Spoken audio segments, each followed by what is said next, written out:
사람을 의지하지 말라.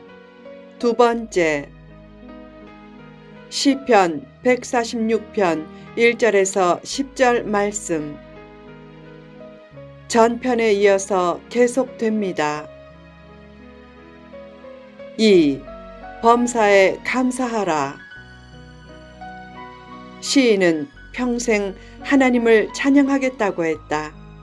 그 고백은 범사에 감사하며 살겠다는 고백이다. 찬양과 감사는 다르다. 감사는 어떤 일에 대해 감사하는 것이지만 찬양은 하나님의 존재를 높이는 것이다. 물론 찬양과 감사는 하나님을 가장 기쁘시게 하는 것이라는 점에서 기본 개념이 유사하다. 하나님을 기쁘시게 하면 자신도 기뻐지고 축복의 문도 열린다. 어느 날 한 지휘자가 어린이 바이올린 콘서트 후에 말했다. 부모님 여러분, 자녀들이 바이올린을 잘하게 하려면 바른 자세나 활을 쓰는 방법도 중요하지만 가장 중요한 것은 칭찬입니다. 자녀들에게 잘한다는 칭찬을 많이 해주십시오. 칭찬은 고래도 춤추게 한다. 사람은 더욱 말할 것도 없다. 하나님과의 관계에서도 유사하다. 하나님 잘하셨습니다. 라고 성축하면서 범사에 하나님께 감사하면 하나님이 얼마나 기뻐하시겠는가. 시련 중에도 감사와 찬양을 잃지 말라. 고대에는 왕의 반지에 허리를 숙이고 키스하며 왕에 대한 존경심을 표시했다. 감사하는 삶이란 두 손을 들고 허리를 숙이고 무릎을 꿇고 왕의 반지에 키스하듯이 하나님의 뜻을 수용하는 삶이다. 그때 하나님은 크게 기뻐하시면서 큰 축복을 내려주실 것이다. 3. 하나님만 의지하라. 사람을 너무 의지하면 반드시 상처를 입는다. 사람은 온전히 도울 힘도 없다. 오직 하나님께 소망을 두는 사람이 진짜 복된 사람이다. 왜 하나님께 소망을 두어야 하는가? 첫째, 하나님은 창조주 하나님이고 영원히 진실하신 하나님이기 때문이다. 둘째, 하나님은 억눌린 자를 위해 정의로 심판하고 어려움에 처한 자들을 돌봐주고 의인을 사랑하고 악인들의 길을 막으시는 하나님이기 때문이다.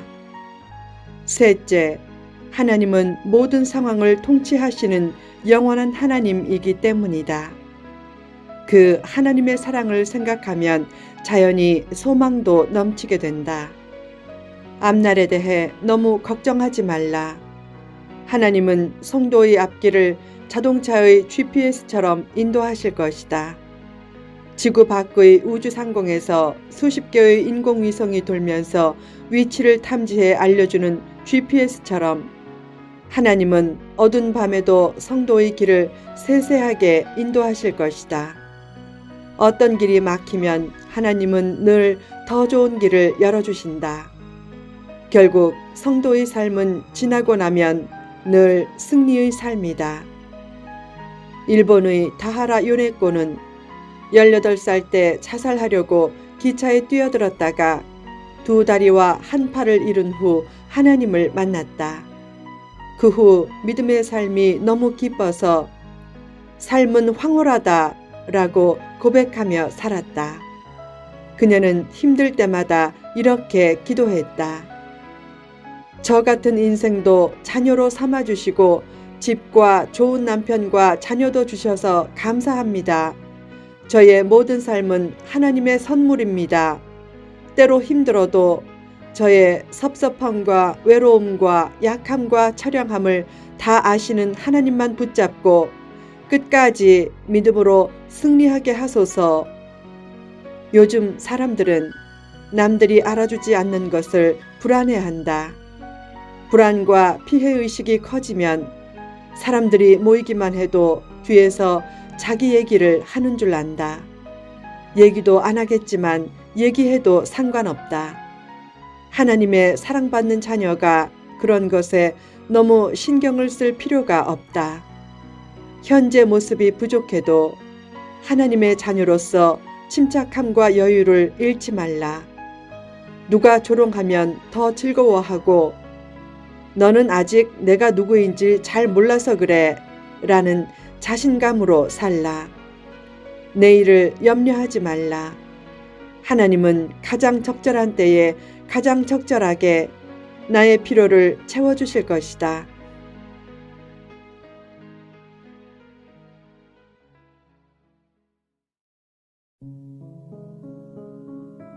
적시에 역사하시는 하나님. 1997년 11월 23일 주일 낮 예배 때 필자는 인천에서 개척한 교회에서의 마지막 설교를 했다. 그때 설교 제목은 주님만을 향하여 였다.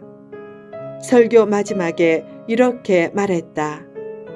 여러분, 이별도 감사하십시오. 감사하면 그때부터 행복해집니다. 환경이 감사를 만들지 않고 감사가 환경을 만듭니다. 지난 삶을 회고해 보십시오. 하나님은 실수 없이 우리를 인도해 주셨고 앞으로도 최선의 길로 이끄실 것입니다. 그것을 믿고 제가 떠나도 오직 주님만 바라보고 사십시오. 설교할 때 참았던 눈물을 흘렸다. 성도들도 함께 눈물을 흘렸다. 예배 후에 성도들과 꼭 포옹하면서 모든 성도들에게 축복을 빌어주었다.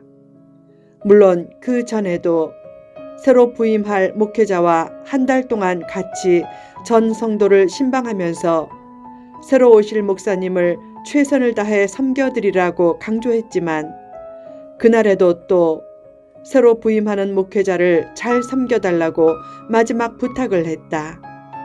그리고 바로 교회를 나섰다. 교회를 나서면서 다시 한번 교회를 쭉 둘러보았다.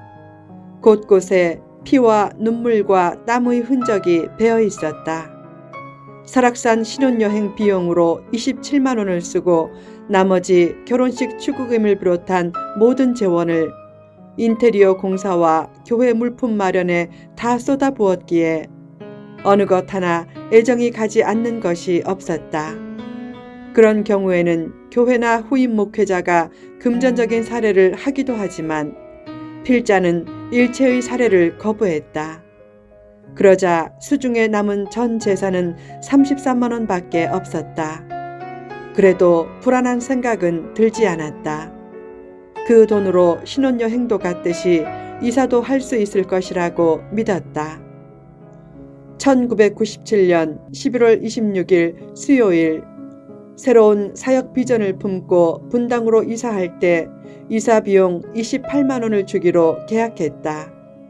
그러면 5만 원은 남기 때문에 일주일은 살 것이라고 생각했다. 지금 생각하면 아찔한 일이었지만 그때는 마음이 편했다. 다만 이삿날 한 가지 고민이 생겼다.